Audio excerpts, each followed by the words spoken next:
What is going on, family? Welcome to Monday Quality Talks Indeedy. That's right. Today, tonight, this afternoon, this morning, wherever you are located in the world, the show is happening in a completely different setting than what I'm usually providing for you guys. I'm in Guinea-Bissau. There's a little bit of noise around me. Probably you might hear it, but that's fine because I'm outside and we have the luxury to be able to do this show from outside. Indeed, I hope the connection is all right. I hope that you can see and hear me well.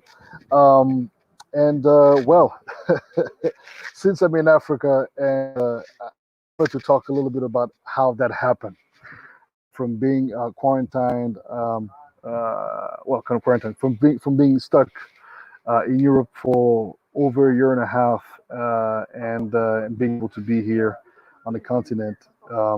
Yeah, man. I decided to call today's show, which will not be a long show, unfortunately, because we are on a very tight schedule. But I cannot miss an opportunity to record the show, and nonetheless, I'm gonna break it down a little bit for you as to why. Give it a breakdown as to why I wanted to call the show the African alternative.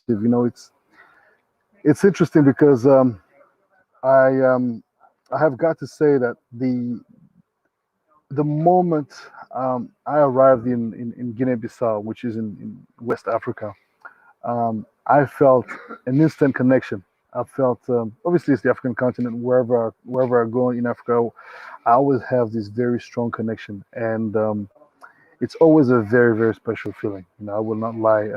It just feels extremely extremely extremely special. So the um, the thing is that you see whenever you get to reconnect with a place that is very very important to you, I guess there is that very magical thing going on, and so it got thinking. We Africans, the diaspora, uh, um, idealize the continent the way it is, or we better yet we fear going back home to our respective countries or to different countries, and so it's usually based on what people tell us, right? Emmanuel Etienne. No, I'm not on vacation, but welcome to Monday Quality Talks. Indeed, the 27th episode. No, I'm not on vacation at all. I'm here for work.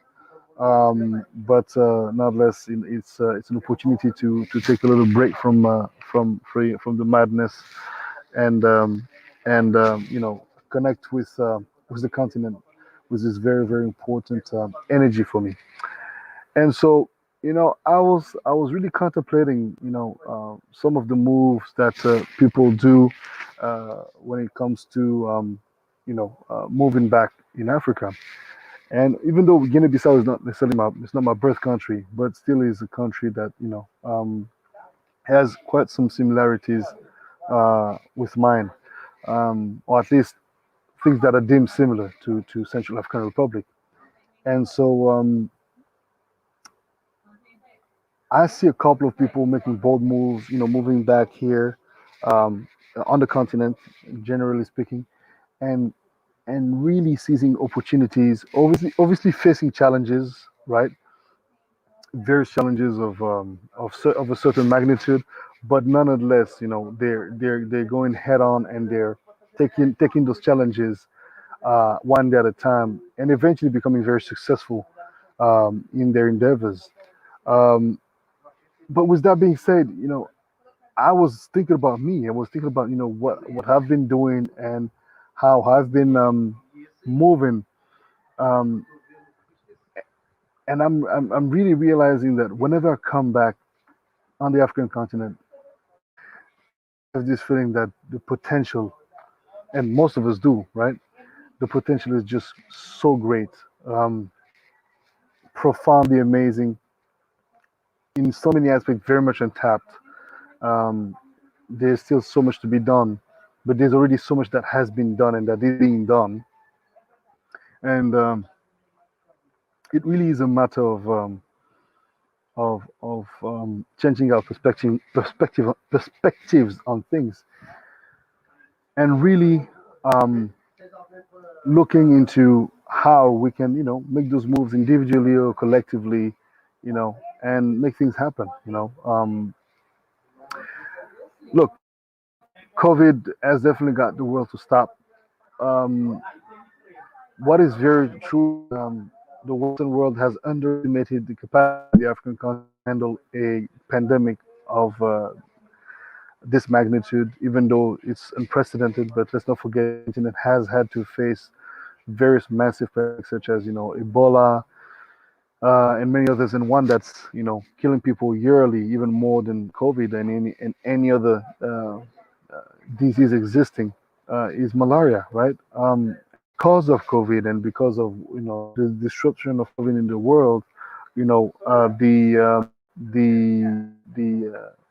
cases um, of death related to malaria are going to be going to go to the roof. It's going to be crazy because, I mean, if you think about it, the access to uh, products to mosquito repellent products and so on, and mosquito nets, especially mosquito nets, you know it's harder and harder to get access to those, right? And it's very, very, very difficult to oh, gajos, se faz favor, baixa um pouco o volume. Pode falar, mas but it is indeed going to create um, a devastating death toll on the continent. So I think we have to also look at that being something that is not really, I guess, addressed enough.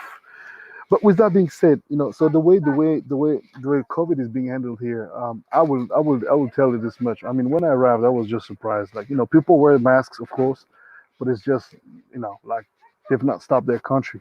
People are still living. I mean, poles on the streets who already don't have capacity to make a living, wear masks and stay home, confined or quarantined. There's no system in place that can give people money on a monthly basis and allowing them to make a decent living, right? Or a living at all, for that matter. People have got to go on the street, hustle, and see what they can get, and make ends meet. Uh, but with that being said, um, yeah, man, it's crazy. I mean, arriving here, yeah, you barely see much people really concerned about the whole situation, which could be a very bad thing, could be a very off thing, but especially in the streets, of course, and in the marketplace. Definitely, people are having their masks on and stuff, but it's just and it will be looked at, and it is looked at, obviously, in the Western world as completely inconsiderate and extremely dangerous, this and that, and just, and surely it definitely is, but in a certain way as well. I mean, people are still living, people are still making things happen, um, and I'm no specialist in the matter, but I just think that uh, people have got to survive, especially in countries um, of limited social um, structures that allow for people to be stuck at home. And even then, in Europe, people being stuck at home don't always benefit from these state related helps and stuff like that. In Portugal, for example, you have to see, like, it's really hard, by the way. Sorry, um, but people barely are able to make ends meet. Some people only get 400 euros a month, um, and some don't even make a dollar. So then you see people just starting to hustle around, and people going back to some you know yeah, resorting to solutions that are not necessarily the best, but people got to make ends meet, right? Joel, amen. That's right, that's right. Welcome, welcome, welcome. Today's a very, very short MQT. I'm still in Guinea-Bissau. I'm not really going to get into the details of why the African alternative is something to look into because I would be needing a little bit more of a quieter place. But this being the space where I have like the best internet, um, I decided to do the show nonetheless, even if it's a quick one, and do all energy from me. So, Master Electronic, what it do? What it do? What it do? And so, and all that to say, there's a lot that can be done that are yet to be done on this continent, and maybe so. It's my first time here. So I came here with the good people of Carga, E-Carga. Um, we had a cultural event here, and yeah, it massive. I mean, we performed on Friday and Saturday, and it was just crazy to be able to DJ again. Um, Almost a year, good year and a half, and on top of that, in front of an public, an actual crowd. I was really, really, really, really, really, really packed. Um, and it was and people enjoyed, and yeah, man. Look, it's just different times. Here, it's just a complete vibe. It's a different vibe. It really is completely different. And in many ways, it really it pushes you out of comfort, or as a matter of your discomfort, because you're dealing with uh, with different sets of rules, right? Different sets of rules, and can be that can be a bit disruptive, especially when you come. You have to be wearing all the time, and all business are stopped. Whereas here, yeah, people are still working, people are still making up, and people gotta survive. So yeah, I see a lot of sisters and brothers after this pandemic moving back to Africa. Since there's pretty much not much going on for them, business wise, etc. They're like, oh, why the hell are we going to be, continuing to stay here in Europe? Yeah, when things can be done in Africa, yeah, it's going to be difficult. It has definitely higher levels of difficulties on so many aspects, but it's better that than being stuck and not being able to move. And you might say you might argue, well, what about your life, your livelihood, and the safety, etc., etc., because of COVID? But I mean, truth of the matter is, it is what it is. Let me not even go too much into the details, but yeah. So in times like these, in these big, massive paradigm changes, etc., uh, the African alternative is one to be considered, especially if you are for or as a matter of fact, it's and you to be done, and there's opportunities seized. I look, I unfortunately the connection is not great, and that is the place where there's the best connection so far. But I can see that the levels are cutting in and out. Feed is not necessarily on point. I just wanted to um, make sure that I share with you guys this beautiful energy out here. I am going to be doing this show again, and we'll be able to talk in much depth on the topic, and certainly tap into different aspects of alternatives could you know give guys a little bit more of insights. Um, I must electronic a 4 hour talk that won't be possible, brother. I wish I have. I'm here with it. They're all sitting over there. I don't know if you can see, maybe all of them, all of them, all of them, all of them, all of them, all of them, all of them. And so they're all sitting over there, getting ready for dinner and stuff. So I'll be able to